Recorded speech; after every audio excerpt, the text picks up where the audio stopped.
अहमदनगर के हिंदू जन आक्रोश मोर्चा में काजल हिंदुस्तानी का जहरीला भाषण, श्रद्धा निकिता के बहाने समूचे मुस्लिम समाज के खिलाफ उगला जहर।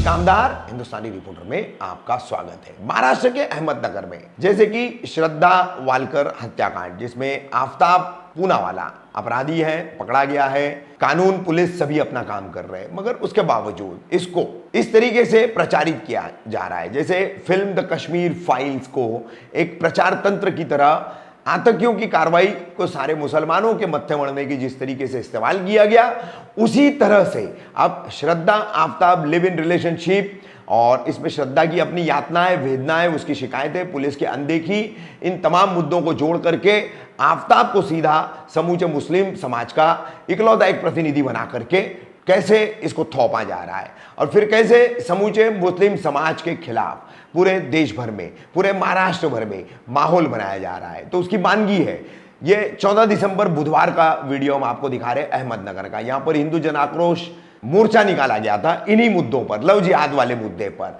अब इस मुद्दे पर यहां पर अपने आप को कट्टर हिंदूवादी कहने वाली काजल, जो अपने नाम के आगे हिंदुस्तानी भी लगाती है, ये यहां पहुंची है। 40 से 45 मिनट के काजल की यहां पर स्पीच हुई है, तकरीर हुई है, जिसमें शुरू से अंत तक अब्दुल के खिलाफ और मौलवी, मस्जिद, इशारों में खुल करके मुस्लिम्स और मेरा अब्दुल ऐसा नहीं है या सभी अब्दुल वैसे ही है, ये पंक्चर बनाने वाले, ये गैरेजों में काम करने वाले, इस तरीके की भाषा और इनकी मानसिकता क्या है, मस्जिदों में क्या ट्रेनिंग दी जाती है। तो ये समूचा 40 मिनट का भाषण तो हम आपको नहीं सुना पाएंगे, लेकिन 15 मिनट का भाषण हम आपको काजल हिंदुस्तानी का सुना रहे हैं कि किस तरीके की भाषा का इस्तेमाल किया जा रहा है। और यहां देश में जो है लोग संविधान की बातें कर रहे हैं, न्याय व्यवस्था में विश्वास की बातें कर रहे हैं, तो कहां है कानून व्यवस्था, कहां है न्याय व्यवस्था? क्यों कर सुप्रीम कोर्ट के निर्देशों के बावजूद इस तरीके की हेट स्पीचेस का संज्ञान पुलिस खुद नहीं लेती? अहमदनगर पुलिस, महाराष्ट्र पुलिस के डीजीपी, राज्य के गृह मंत्री देवेंद्र फडणवीस, सबको क्या यह भाषण नहीं दिखाई दे रहा है कि ये आग उगलती जबान, ये जहर फैलाती जबान कैसे एक दो मामलों को या और 2 से 4 मामलों को जोड़ करके समूचे मुस्लिम समाज के खिलाफ जहर उगल रही है। भारत माता की वंदे वंदे। जिसके भी गले में भगवा खेस पहना है वो हाथ में पकड़ो, निकालो, सब हाथ में पकड़ो। भाई हमारे फोटोग्राफर भाई ये दृश्य लेना, बोलो जय श्री राम, जय जय श्री राम, जय शिवाजी,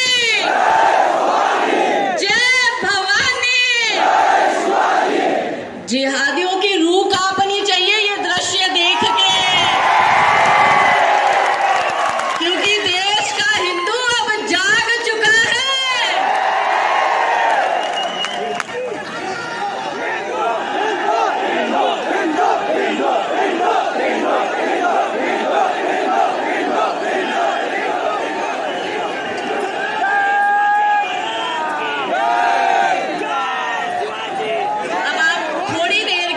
शांत हो जाए तो मैं आज का वक्तव्य अपना शुरू करती हूँ। आप सब लोग बहुत लंबी पैदल यात्रा कर कर, मोर्चा इतना भव्य आपने आयोजन किया है, वो सब कर कर आज आप सब यहाँ पे अपना समय, घर बार छोड़ छाड़ कर यहाँ पर एकत्रित हुए हैं, क्योंकि समय आ गया है कि हिंदू समाज को अपनी रक्षा खुद करनी है। और जिस तरह से देश में लव जिहाद की घटनाएं बढ़ रही है और पिछले महीने जो श्रद्धा के साथ हुआ, महाराष्ट्र की बेटी थी ना, पर जान भारत के हर हिंदू की जली है। और क्योंकि भारत की बेटी के साथ हिंदू की बेटी के 35 टुकड़े करे हैं जिहादी ने, छोटी बात नहीं है मेरे भाइयों बहनों।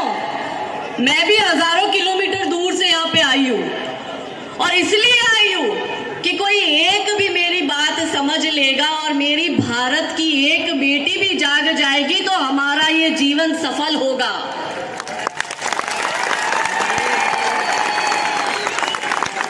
देश में इस्लामिक आक्रामकता बढ़ गई है और इस इस्लामिक आक्रामकता के सामने हिंदू जातिवाद करके नहीं जीत सकता। इस इस्लामिक आक्रामकता के सामने आपको संगठित होकर ही जीतना पड़ेगा।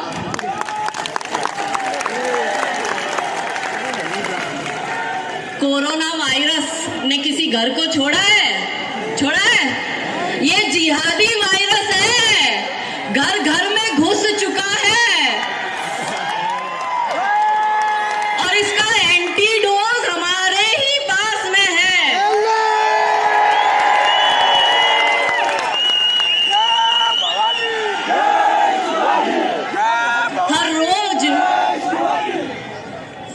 हर रोज इतनी घटनाएं बढ़ रही है लव जिहाद की। महाराष्ट्र की श्रद्धा के 35 टुकड़े किए, ये तो पूरे देश को पता चला। पर अभी 4 दिन पहले असम में एक काजल नाम की लड़की के जफर ने टुकड़े किए, लाश के साथ 8 दिन तक बलात्कार किया। ये ऐसी विकृत मानसिकता है जिहादियों की। तो बेटी बचाओ बेटी पढ़ाओ तक सीमित नहीं रहना है, बेटियों को सशक्त भी हमें ही बनाना है कि बेटी को तलवार थमाओ, बेटी लड़ भी जाएगी। बेटी को तलवार थमाओ, बेटी लड़ भी जाएगी और बेटी यदि बच पाएगी तो बेटी पढ़ भी जाएगी। बच रही है क्या आपकी बेटियां? जिहादी उसके टुकड़े कर रहा है। पहले सूटकेस में मिलती थी, अब फ्रिज में मिल रही है। कहीं जलाई जाती है, कहीं दफनाई जाती है, कहीं दुबई में बेच दी जाती है, कहीं वेश्यावृत्ति में ढकेल दी जाती है और अगर कहीं से बच गई वो हमारी हिंदू बच्ची तो जिहादी के घर पर या तो ससुर उसको नोच रहा है या उसका जेठ उसको नोच रहा है या मौलवी उसका हलाला कर रहा है और नर्क से बदतर जिंदगी हमारी हिंदू बेटी गुजार रही है। और इसमें गलती सिर्फ उस बेटी की नहीं है, सिर्फ उस परिवार की नहीं है, हम सबकी गलती है। एक समाज के रूप में हम सब लोग अपनी इस जिम्मेदारी से अछूते रहे। हमने अपनी ये जिम्मेदारी निभाई नहीं, हमने हमारी बेटियों को संस्कार नहीं दिया, शिक्षा नहीं दी, भाईचारे का हमने राग अलापा कि पूज्य धरा भारत की अपनी, इसको शुद्ध करेंगे हम। पूज्य धरा भारत की अपनी, इसको शुद्ध करेंगे हम। हर जिहादी आतंकी का पथ अवरोध करेंगे हम। और जान चुके हैं हम सब हिंदू, अब संघर्ष जरूरी है। जब तक अंतिम जिहादी है तब तक युद्ध करेंगे हम।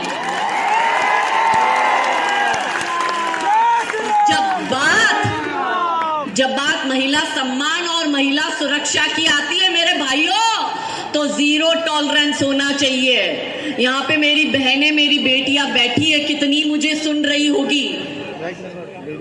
जब महिला सम्मान की बात आई तो देश में रामायण और महाभारत हो गई। क्या हम नपुंसकों की तरह हमारी महिला बेटियों को कटते हुए देखेंगे? बोलो आकी ना।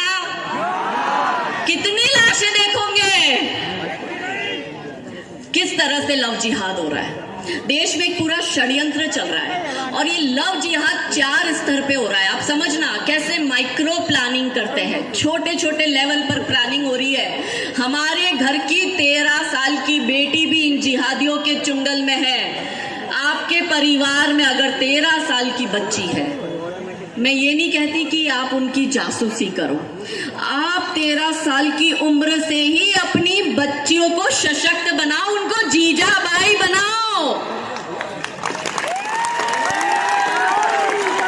और वो जीजाबाई बनेगी तो ही छत्रपति शिवाजी महाराज पैदा होंगे।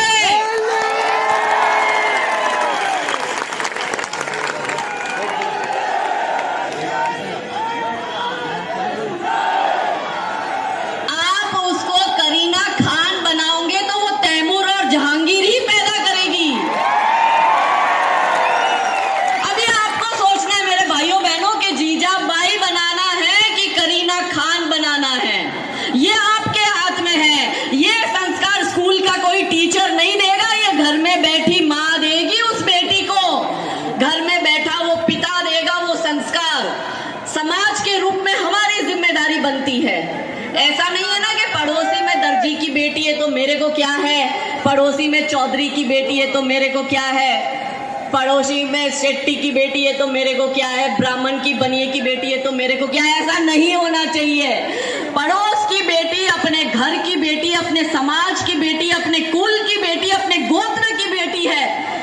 ऐसा समझकर जब आप चिंता शुरू करोगे मेरे भाइयों बहनों, तभी इन लव जिहादियों से अपनी बेटियों को बचा पाओगे।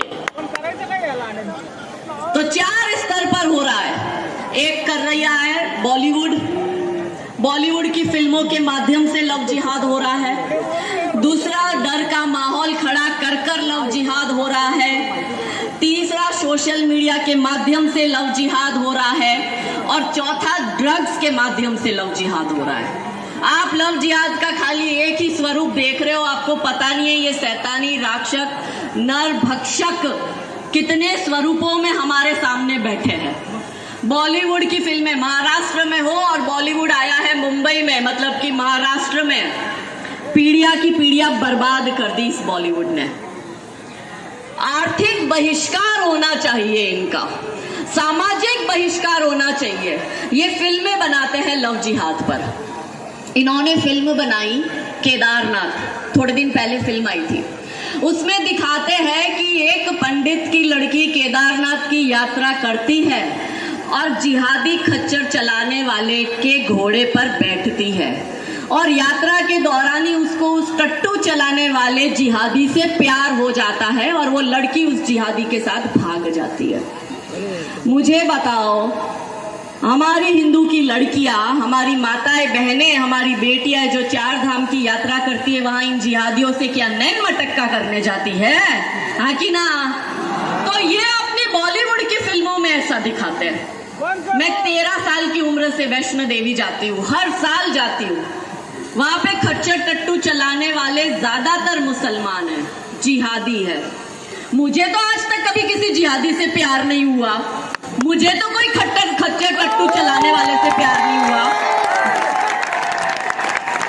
तो ये लोग कैसे दिखाते हैं कि टट्टू चलाने वाले से पंडित की बेटी को प्यार हो गया।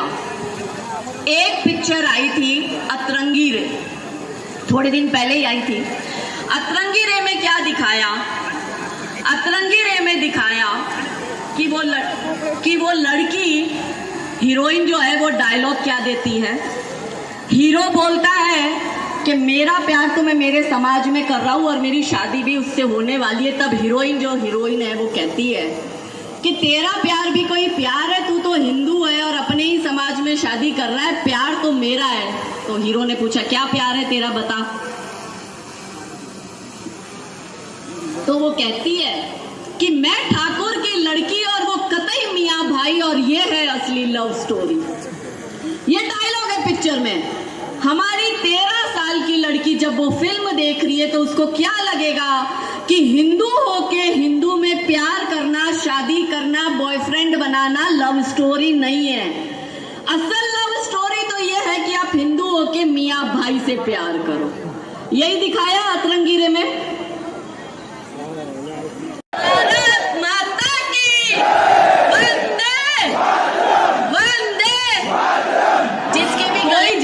संस्कारी दिखा है आपको, बोलते हो हिंदू मुस्लिम भाई भाई। मैं कहती हूँ वो अपनी बहन का भाई नहीं हुआ, वो तुम्हारा क्या होगा? वो बहन से शादी करता है, तुम्हारी बेटी को छोड़ेगा वो? तो मेरे भाइयों बहनों, ये जो चूरन चाट रहे हो ना भाईचारे का, और जो ये भांग पी रहे हो ना भाईचारे की, भला नहीं होने वाला। मुगल काल में जा रहे हैं हम लोग। तो ये करती है बॉलीवुड की फिल्में। दूसरा, डर का माहौल। डर का माहौल से कैसे लव जिहाद होता है? निकिता तोमर फरीदाबाद की, एक जिहादी उसके पीछे पड़ता है। निकिता तोमर उसके प्यार के प्रपोजल को मना करती है। जिहादी फिल्मी स्टाइल में उसके कॉलेज के बाहर गाड़ी लेके आता है। निकिता तोमर के परिवार से मैं जुड़ी हुई हूँ, उसके परिवार की एक एक वेदना मैंने देखी है। मेरे उसके परिवार से बहुत अच्छे संबंध हैं। वो निकिता तोमर जो गोल्ड मेडलिस्ट थी, जो बाप का नाम और देश का नाम रोशन करना चाहती थी, जिहादी ने उससे कहा कि या तो मेरे साथ शादी कर वरना मैं तुझे मार डालूंगा। ये सब मेरे सामने की बात है, मैं आपको प्रत्यक्ष उदाहरण दे रही हूँ। निकिता तोमर जो हमारी बेटी थी, उसने जवाब दिया कि मेरे बाप की इज्जत की खातिर और मेरे सनातन धर्म की इज्जत की खातिर जिहादी तेरे को मुझे मारना है तो मार ले, मगर मैं तेरे साथ नहीं जाऊंगी। आप वेदना सुनो, वेदना सुनो उस बच्ची को जिस दिन वो 18 साल की हुई और परीक्षा देके कॉलेज के बाहर निकली, दिन दहाड़े इसी समय उस बच्ची को गन पॉइंट पे जिहादी ने मार दिया। मर गई हमारी लड़की, क्योंकि हम मुगल काल में जी रहे, जिस पर जिहादी की नजर पड़ी वो उसकी। और इसके दूसरा विपरीत, श्रद्धा आपके महाराष्ट्र की, उसने जिहादी के साथ लिव इन रिलेशनशिप में रहना स्वीकार किया। 2-2.5 साल बाद श्रद्धा ने कहा आफताब को कि भाई मेरे से शादी कर, और आफताब को शादी करनी नहीं थी। आफताब को जितना पैसा मिलना था वो मिल गया हिंदू लड़की को फंसाने का, तो आफताब ने उसके 35 टुकड़े करके मार दिया। और हमारी हिंदू लड़कियों को जब हम समझाने जाते हैं तो कहती है कि मेरा वाला अब्दुल ऐसा नहीं है। मैं कहती हूं कि अब्दुल हो या आफताब, पढ़ी है इसने एक ही किताब।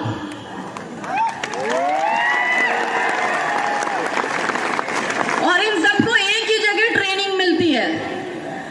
इनका ये मस्जिद में, इनके मदरसे में इनको लिटरली ट्रेनिंग दी जाती है हिंदू लड़कियां फंसाने की। और भाव लगे हुए हमारी बेटियों के, क्या भाव लगे हैं कि ब्राह्मण की बेटी लाओ 7-8 लाख रुपए ले जाओ, बनिए की बेटी लाओ 6 लाख ले जाओ, राजपूत की बेटी लेके आओ तो 5 लाख ले जाओ, दलित समाज की बेटी लाओ 5-6 लाख ले जाओ। और ये जो छपरी सारे इनके पंचर छाप लड़के, जिनकी औकात 100 रुपए की होती नहीं है, गैरेज के धंधे हैं इनके। गैरेज में जो हम बाइकें रिपेयरिंग के लिए देते वही बाइक वो चलाता है। अगरबत्ती जैसा पैर, मोमबत्ती जैसा शरीर, शाकाला का बुम बुम की पेंसिल की तरह जेल से बाल ऊंचे ऊंचे चिपका देगा और 10 तरह के फिल्टर मार के अपनी लड़की को फंसाएगा। अब अपनी लड़की को लगता है पीछे 1.5 लाख की बाइक उस जिहादी की है ही नहीं, ये तो पंचर के धंधे करते हैं। हम लोग कोई हवा भरवाने जाते हैं या पंचर निकलवाने जाते हैं, वहां गाड़ी पड़ी होती है, वही बाइक उठा के ये घूमता है और लड़कियों के पीछे डोलता है।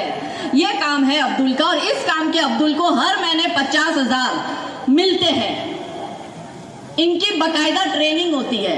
इनके कुछ एक धर्मगुरु तो ट्रेनिंग देते कि बेटा ये लाइन चिपकाना लड़की पर, ये शायराना सूफी अंदाज में शायरी मारना, लड़की तेरी। हमारा कोई पंडित ऐसी ट्रेनिंग देता है क्या? हमारे किसी पंडित को ऐसी बात बोलते भी सुना क्या? हमारे मंदिरों में क्या लड़कों को ऐसी ट्रेनिंग दी जाती है? इनकी ट्रेनिंग होती है। ये पॉपुलर फ्रंट ऑफ इंडिया किया था, जिसको सरकार ने अभी बैन किया, भारत सरकार ने। एक्चुअली वो पॉइजन फॉर इंडिया है। वो 3 स्तर पे काम करता था। सबसे पहले वो जिहादी लड़कों को कट्टर बनाता था, कट्टरवाद सिखाता था, फिर उसको अलगाववाद सिखाता था, और सबसे अंत में वो उसको आतंकवाद सिखाता था। 3 स्तर में इनका काम होता है।